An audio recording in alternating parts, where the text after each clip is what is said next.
Hey, beautiful ladies, welcome to this episode of Over 40 Fit and Lean. And today we're going to take a look at all the factors that are in the way of your successful weight loss. It's never just one thing.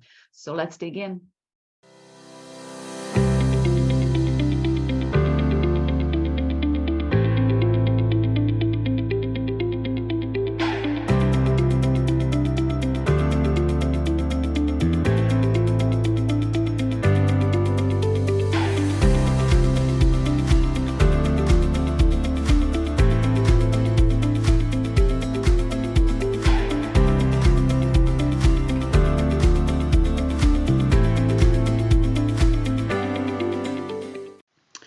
Hey, you fitness fans, it's Karen McCoy here, and I want to chat to you today about something I call the needle in the haystack. So, a lot of times in our quest to get lean, lose weight, get shapely, some or all of the above, we often want to compartmentalize the one thing that we need to do. That's why the marketing is all around, stop eating fruit, stop eating dairy, stop eating gluten, cut grains, whatever it happens to be. And so many times women go on to this bandwagon and they want to adopt a needle in the haystack approach, meaning there's one thing I need to do, that's the answer to everything, and once I do it, then I'm going to see success.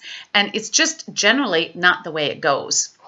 What happens in that instance, and I have chatted with many clients about this over the years, but what happens is it's wishful thinking. We're hoping that all we have to do is change one thing, and we don't have to change anything else. How easy would that be to not have to look at the big picture, to not have to rearrange our eating or our portions or our choices or our weekends?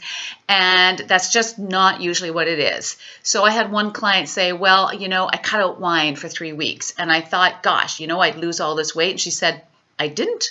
I lost like maybe half a pound. And she said, that's not it. And I said to her, well, what do you think then, knowing the answer, always as a coach, trying to point them towards discovering some of the answers or opening them up to greater perceptions than they had before.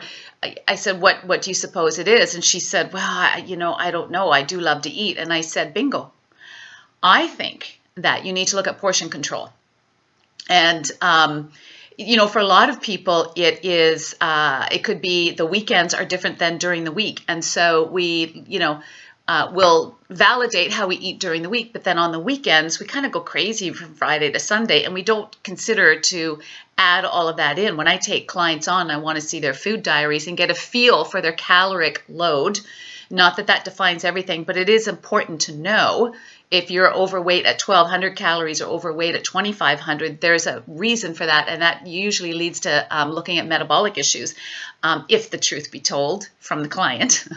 So I have them add up 7 days worth of eating and then divide by 7 and see what their caloric load is. And that can often shift it. But when it comes to somebody wanting to find one thing, that is usually because they're caught up in the marketing hype that says, you gotta, don't eat these 5 foods or cut out this one thing or cut out that one thing. And it's easy for the brain to wrap its head around, I just have to do this one thing and I'm saved.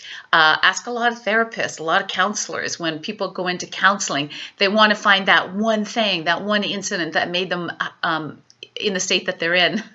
And it's just not that way. It takes work, it takes time, it takes patience, it takes digging.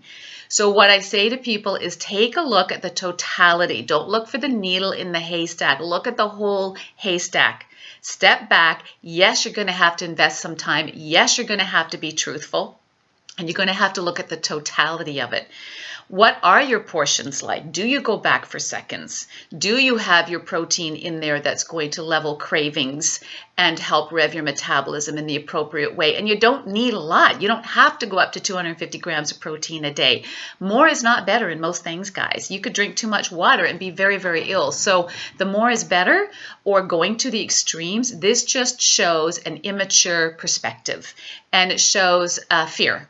that's about fear. And it's really challenging to try to coach the black or white individual, the all or nothing individual, because they feel safe in totalities. But where we need to do the work is in the grays.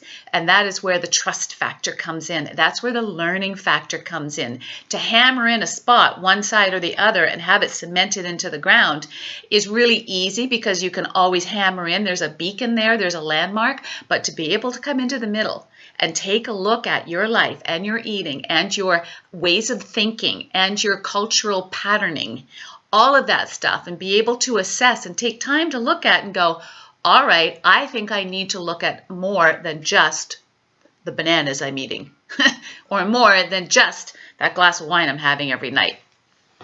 Honestly, I ain't cutting out my wine. I love my wine. I have a glass almost every night, but I manage it and I manage the rest of my eating throughout the week. So I don't cut out any food group. I don't cut out fruit. I don't cut out grains. I don't cut out white potatoes. I'll have a nice piece of earthy bread once in a while. That makes for a strong metabolism and strong digestion. And when you start cutting stuff out and then months later you bring it back in, of course your digestion is going to react because it's not used to it, guys. So digestive issues is usually because of inconsistent eating patterns. It's not usually because of foods. Now, I know all of you people who have celiac or severe gluten intolerance, I'm not talking to that population because there are tried and true tests that go with that. Yes, I am talking about the person whose mentality says, just tell me what to do.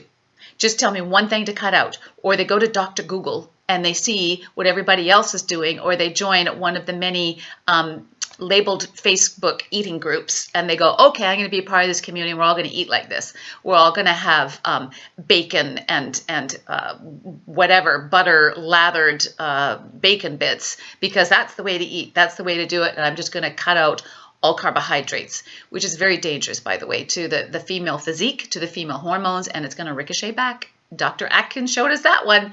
But anyways, that's a rant for another day. So the needle in the haystack is a mentality that people have taken on as a shortcut, a sound bite on how to manage the sometimes complex way of eating in just one little cut and go, okay, if I just do that, I don't have to look at anything else. Take a step back, ladies. Take a step back, truly assess, look at your eating, look at your habits, look at the ways of thinking, the patterns of thought that you have around food, and start there and start digging in deeper. Instead of swimming on the surface of the lake, go down where the weeds are and test the waters, and you'll come up with more clarity and a stronger sense of self, but also with a really sound way of eating that can last for a lifetime. Because I don't know about you, but I'm not going through a lifetime not eating bananas and not drinking my wine. All right, you guys. Ciao. Bye.